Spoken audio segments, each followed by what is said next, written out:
मनसेची गेल्या 2 तासांपासून शिवतीर्थवरती बैठक, ठाणे आणि मुंबईसाठी मॅरेथॉन बैठका सुरू। संजय राऊत यांचे लहान भाऊ संदीप उर्फ अप्पा राऊतही निवडणुकीच्या रिंगणात।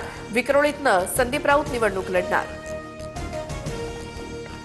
पुण्यामध्ये पालिका निवडणुकीसाठी महाविकास आघाडीची 4.5 तास बैठक। बैठकीला पवारांची राष्ट्रवादी काँग्रेस, ठाकरे सेना आणि मनसेचे नेते उपस्थित। भाजप आणि शिंदेंची शिवसेना छत्रपती संभाजीनगर महापालिका एकत्र लढणार। भाजप 45 तर शिवसेनेचा 55 जागांचा फॉर्म्युला। सूत्रांची माहिती। पत्रकार परिषदेत आज युतीची घोषणा करणार। पक्ष बदलला तरी नाती बदलणार नाहीत। काहीही झालं तरी काँग्रेसमध्येच राहणार। पुन्हा पवारांच्या राष्ट्रवादीत जाणार नाही। प्रशांत जगताप यांच्याकडून स्पष्ट। मुख्यमंत्री फडणवीसांना डॉक्टर पंजाबराव देशमुख स्मृती पुरस्कार। राजकीय, सामाजिक आणि सांस्कृतिक कार्यासाठी फडणवीसांचा पुरस्कारानं सन्मान।